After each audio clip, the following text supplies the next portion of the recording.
বন্ধুরা, তোমরা কেমন আছো? আশা করি সবাই ভালো আছো, আর আমরাও কিন্তু বেশ ভালো আছি। আর তোমরা তো এতক্ষণে আমার সমস্ত সরঞ্জাম দেখে আশা করি একটু একটু আন্দাজ করে ফেলছো না? ওই যে কথাতে বলে না, বাঙালির 12 মাসে 13 পার্বণ। তো সেই 13 পার্বণের কিন্তু আজকে হচ্ছে পৌষ পার্বণ। আর সেই পৌষ পার্বণ উপলক্ষেই কিন্তু আমি মোটামুটি একটু সরঞ্জাম সাজিয়ে বসে ফেলেছি। এই যে এখন সমস্ত উপকরণ দিয়ে ওইদিকে ওই যে নারকেলের ছেই করে ফেলেছি। আর ওই যে দেখলে না গ্রাউন্ড রাইস, ওটাকে একটু জল দিয়ে সুন্দর করে এরকম একটা ডো করে কিছুক্ষণ কিন্তু একটা ভেজা টাওয়েল দিয়ে ঢেকে রেখেছিলাম। এই দেখো কত বানানো হয়ে গেছে।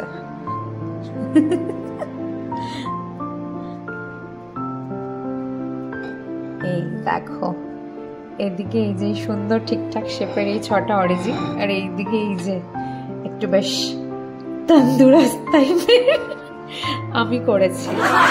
আমি ঠিক প্রপার অতটা পারিনি, ওরগুলো বেশ খুবই সুন্দর হয়েছে শেপগুলো।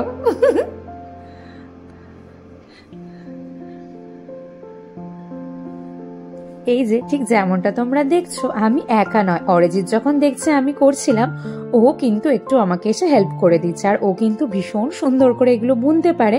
আমি অতটাও সুন্দর সত্যি কথা বলতে কিন্তু পারিনি। আমি ওই সমস্ত রেডি করে দিয়েছিলাম, ও কিন্তু ওই বোনাটা কিন্তু ও করছিল। আর এই পর্যায়ে তো তোমরা যেমনটা দেখছো একদম সুন্দরভাবে কিন্তু সমস্ত পিঠে একদম রেডি। আর ওই যে পুচকু একটা পুতুল দেখছো, আমি ছোটবেলা থেকে দেখেছি আমার দিদা মাসি যখনই ওনারা পিঠে বানিয়েছেন এরকম কিন্তু ছোট ছোট দুটো পুতুল কিন্তু অবশ্যই করেছেন।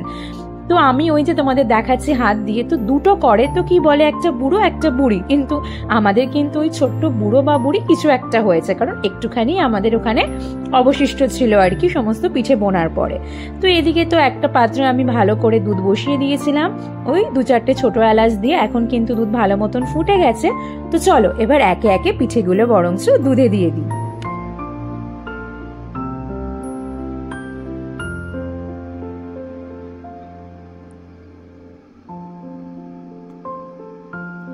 তো এই পর্যায়ে তো মোটামুটি আমাদের সমস্ত পিঠে দেওয়া কমপ্লিট। ওই তারপর একবার নেড়ে চেড়ে গ্যাসটাকে একদম মিডিয়াম করে রেখে তারপর কিন্তু ঢাকা দিয়ে দেব।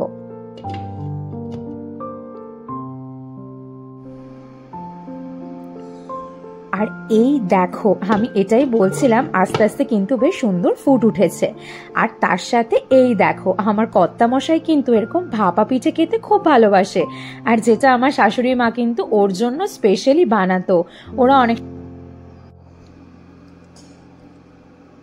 ফুলে ফুলে কিন্তু একদম ওপরে উঠে গেছে সবগুলো।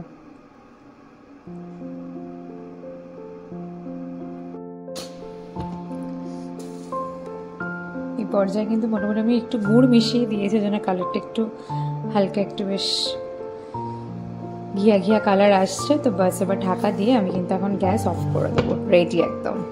আর বন্ধুরা, এই পর্যায়ে কিন্তু পিঠে আমার একদম রেডি। এই যে ছিল দুধ পুলি, আর তার সাথে অরিজিতের পছন্দের ওই গুটি কয়েক ভাপা পিঠে, যেটা ও ভীষণই ভালোবাসে খেতে। তো ওর জন্যই স্পেশালি আমি কটা দুধের মধ্যে দিইনি। আর তোমাদেরকে হাত দিয়ে দেখাচ্ছিলাম, ভাপা পুলিগুলো কিন্তু ভীষণই সফট হয়েছে। তো আমি জানি আমি খুব একটা পটু নই পিঠে বানানোতে, আমি একটু চেষ্টা করেছিলাম, আর অরিজিতও আমাকে সাহায্য করেছিল। তো এই ছিল আজকের আমার ছোট্ট প্রয়াস। তোমাদের কেমন লাগলো আমাকে কমেন্ট করে জানিও। আজকের জন্য